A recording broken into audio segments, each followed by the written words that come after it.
Vamos a continuar con el tema de la medición de los bienes de uso. La segunda alternativa de medición de bienes de uso la tenemos detallada en el punto 5.11.112 de la RT 17, lo que llama el modelo de la revaluación. Bien, ¿cuál es el criterio general que sigue esta resolución técnica? Dice, con posterioridad a su reconocimiento como activos, los bienes de uso se podrán medir por su valor revaluado. Bien, de acuerdo. Ahora, ¿a qué se refiere el valor revaluado? El valor revaluado se refiere al valor razonable en el momento de la revaluación. Ese es el valor revaluado para la RT17. Bien, ¿cuáles son los, digamos así, qué es el valor revaluado? Entonces, acuérdense que,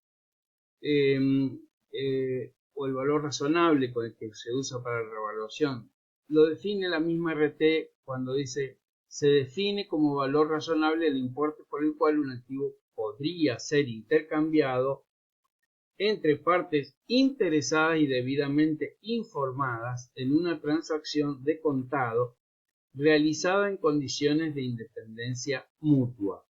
Eso es lo que nos dice, bueno, ya lo recordamos esto, lo vimos en marco conceptual también. Bien, vamos a, este es el criterio, ¿cómo se llega a ese valor razonable? Bueno, ¿qué bases de cálculo? En el inciso 511.1122 dice, los importes revaluados de bienes de uso podrán obtenerse por el trabajo realizado por personal propio o mediante servicios de un tasador. Esto es quienes lo pueden hacer. Entonces nos da la posibilidad que internamente podamos generar el revalúo, pero nos pide más abajo que esté documentado. Luego nos dice, ¿dónde buscar esos valores? Para bienes que existe un mercado activo en su condición actual, se determinarán en base al valor de mercado por la venta al contado en dicho mercado de los bienes motivo de la revaluación. Entonces, bienes con mercado activo en su condición actual. Es decir, yo tengo un bien cualquiera, un rodado, una máquina. Si existiese un mercado activo en la condición que tiene hoy en día el bien, de acuerdo. Normalmente esto es bastante poco habitual. Por más que probablemente en el mercado inmobiliario podría haber más información, o en el mercado de los automotores podría haber más información, pero normalmente no hay mercados activos en ese sentido. ¿Me entienden? Todavía por lo menos no están desarrollados en ese sentido. Ya después va a definir la misma resolución que entiende por un mercado activo. Ahora, para los que no existe un mercado activo en su condición actual, dice el inciso B, pero existe un mercado activo para bienes nuevos, es decir, bienes sin uso, equivalentes en capacidad de servicio a los que son motivo de la revaluación, se determinará en base al valor de mercado de venta al contado en dicho mercado. De los bienes nuevos equivalentes en capacidad de servicio neto de las depreciaciones acumuladas que corresponda calcular para convertir el valor de los bienes nuevos en su valor equivalente. Es decir, cuando existe el valor en el mercado del bien como está, el valor que sale del mercado. Cuando existe en el mercado un valor a nuevo de los bienes, entonces uno toma el valor nuevo y le resta la depreciación por el tiempo transcurrido del bien o por las unidades producidas del bien o por las horas trabajadas y llegamos a un valor equivalente calculado en base a ese valor anual. Y lo último, el inciso C de este punto, es bienes para los que no existe un mercado activo en las formas previstas en los apartados A y B anteriores. Esta última, la C, es la opción más habitual que van a encontrar. Entonces, ¿cómo se determina? Primero, un valor estimado a partir de la utilización de técnicas de evaluación que arriban a valores del presente o descontado a partir de importes futuros. Por ejemplo, flujos de netos de efectivo o ingresos menos gastos ajustados para asimilarlo a flujo de fondos. O segundo, el importe estimado a partir de un costo de reposición. ¿De acuerdo? Pero computando las depreciaciones que correspondan según la vida útil ya consumida de esos bienes. Es decir, que nos da dos posibilidades. Lo que puede producir el bien de aquí al futuro como flujo neto, es decir, ingresos menos gastos, y determinado con fórmula de valor descontado es una alternativa, o con técnicas de evaluación que arriban a valores presentes, o si no, un importe estimado a partir del costo de reposición del elemento del que estemos viendo, del bien de uso que estemos midiendo, pero si es un costo de reposición, costo nuevo, por lo tanto hay que deducirle las depreciaciones que eventualmente podría ya tener el bien por su uso, por el tiempo transcurrido, por etcétera, las razones que son las habituales en las causas de la depreciación. Bien, y aclara finalmente un parrafito antes de terminar el inciso.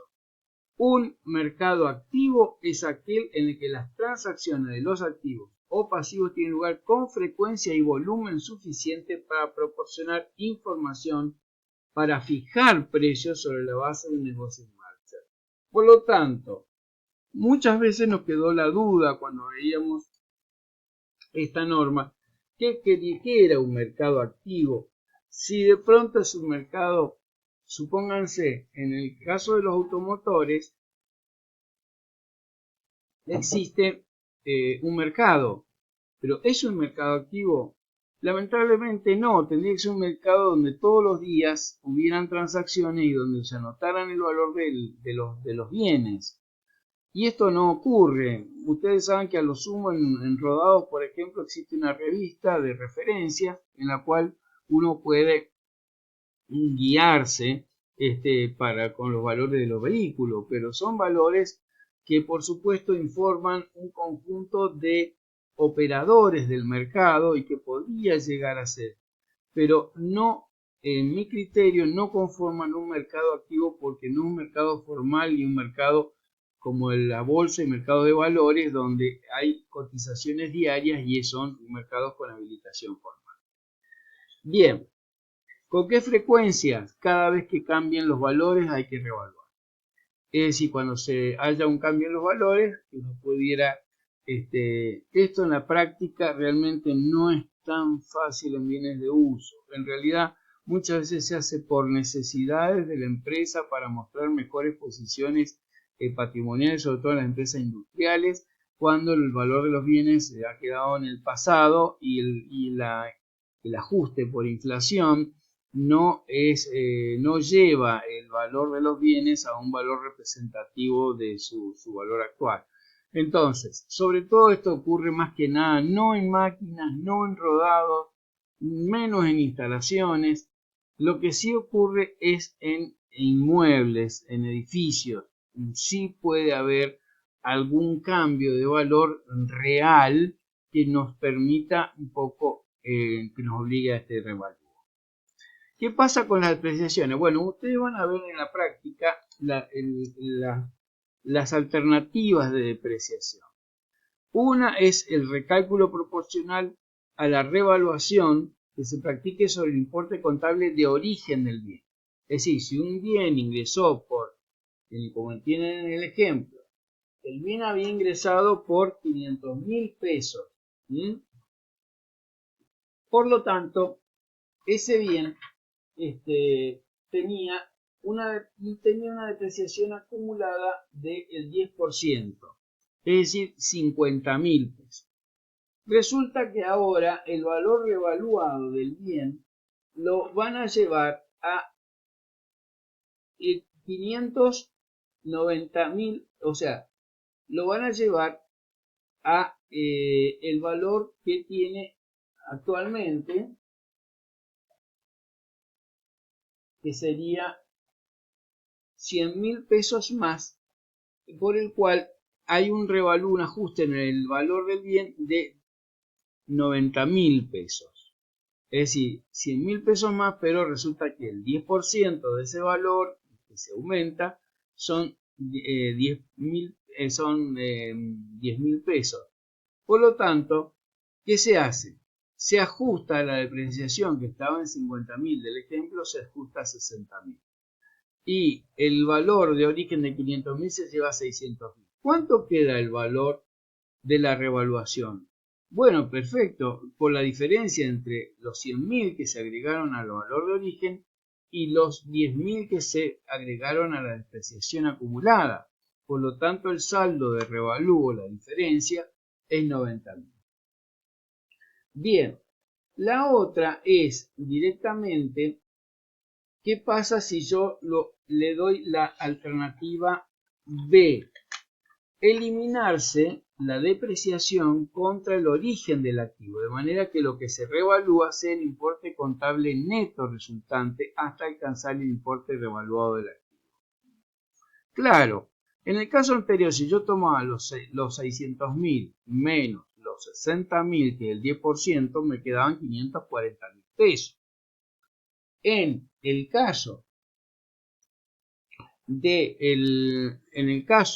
de yo afectar la depreciación de los 50.000 que tenía antes del revalúo y llevarlo al nuevo valor que tenían de 60.000, en vez de hacerlo así, directamente podía haber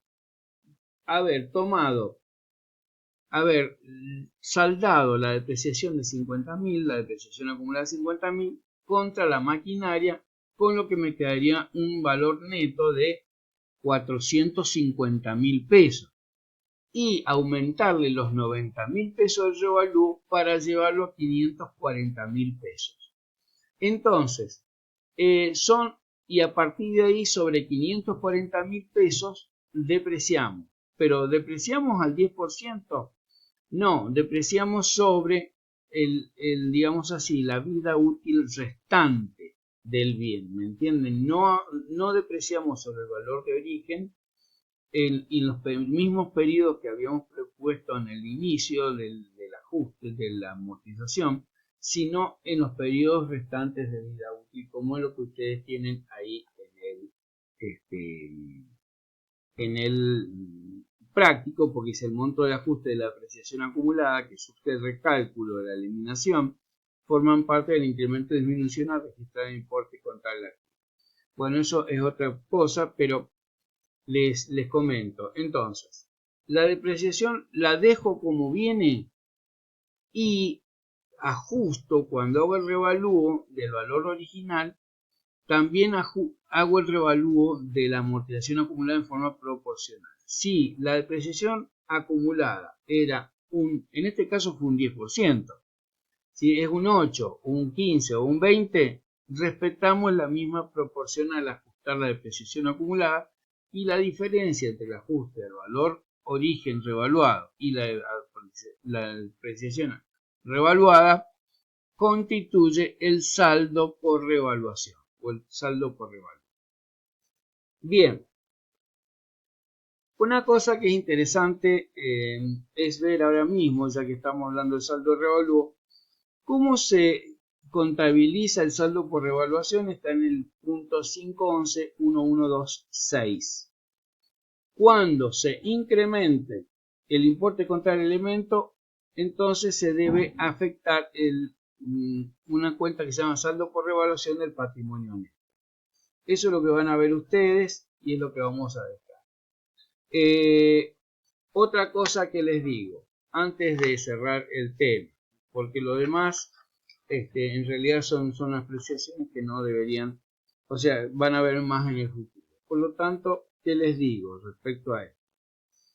Ya van a ver revaluaciones posteriores, ya van a ver otro tipo de situaciones y también valorizaciones y desvalorizaciones, como se trata en el tema de revalúo, si se afectan al resultado o no. Lo que sí se dice es que cuando el bien ya se da de baja por venta o por otra razón, ese saldo de revalúo que forma parte de una partida especial en el patrimonio neto pasa al resultado